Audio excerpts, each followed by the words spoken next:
It's that time of the year when fields are dotted with pristine white kash flowers or wild sugarcane. It's also a season when the scent of Shivli, the night flowering jasmine, wafts through the air, signifying the arrival of goddess Durga.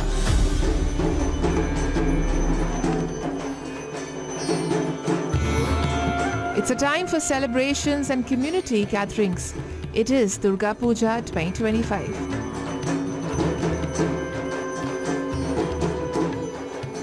What unfolds over the next few days is nothing short of a spectacle. This year, the festival has begun on the 28th of September and will culminate with Vijayadashmi on the 2nd of October.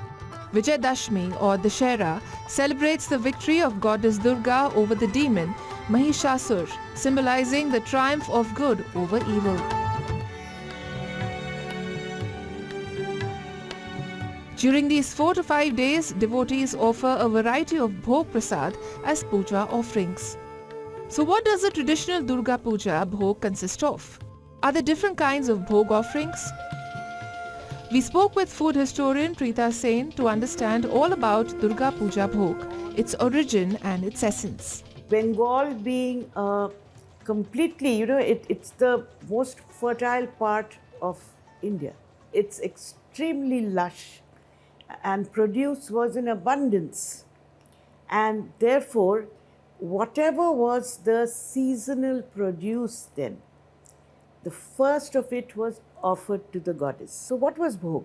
It was a thanksgiving for the entire sustenance that the universe was bestowing on the people.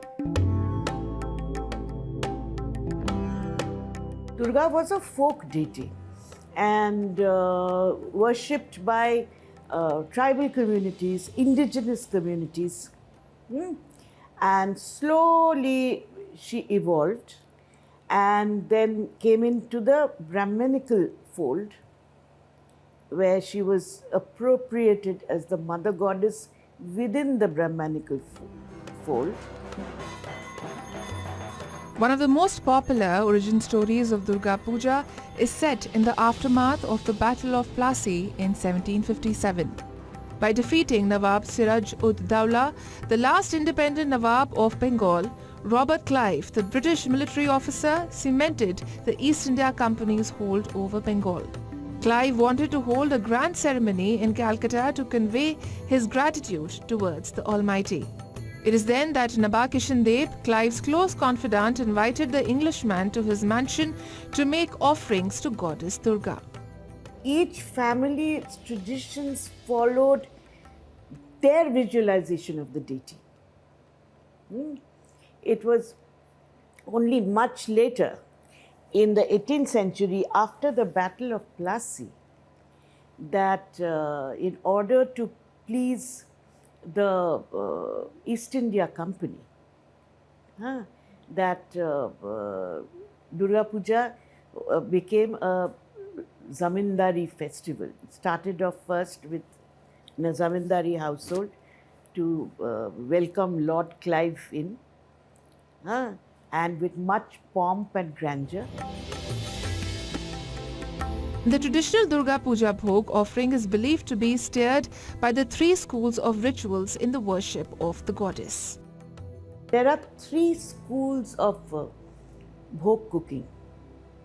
One is the Vaishnav tradition, where it is pure vegetarian, and by pure vegetarian I mean sattvic, with no onion or garlic, and that is what is generally seen out in the community pujas, because it has to be inclusive. The next one is the Shakta tradition, the worship of the goddess as pure Shakti, pure energy, the feminine energy, the primordial energy. So there you have Durga with her 10 arms, you have Jagodhatri, you have Kali. Durga and Kali, they are fond of colocasia stalks, kochushak. It's a seasonal thing. Annapurna being the eternal mother, the nurturer, is only greens and rice. Lakshmi being the lady of wealth, is treated as the elite among all of them and given fish and hilsa. The third tradition is the tantric tradition, the worship of the dark goddess, of Chamunda, of Chundi, of Kali. So here the traditions are quite extreme. Raw meat is offered to the goddess and alcohol. After the goddess's bhog has been done, that is taken and little bits of it is added to the community bhog of the big vessels. That is when it becomes bhog. It's called the mool bhog. Otherwise, it's plain khichdi and sabzi and whatever. So that is what we take, and we do this and we take our first mouthful. Why do we do this? Because it has now become prasad.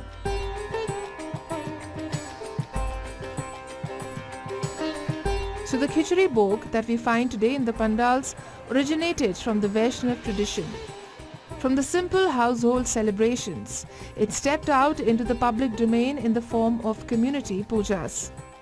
A common khichdi platter has khichdi, a mixed veg dish called labra, fried brinjal called beguni, tomato chutney, tomatoes stewed in sugar syrup, and payesh or thickened milk cooked with rice, raisins and sugar. This is an inclusive bhog, acceptable by one and all. It is a sunny September afternoon and the crowd at this pandal closer to east of Delhi is growing by the minute. And here I am, all set to join the queue to relish my platter of bhoger khichdi. While this meal is something that can be easily prepared at home, its taste can never quite match the one offered at pujo pandals. Because bhoger khichdi is special. It has Ma Durga's divine touch that draws millions and millions of devotees to pujo pandals year after year.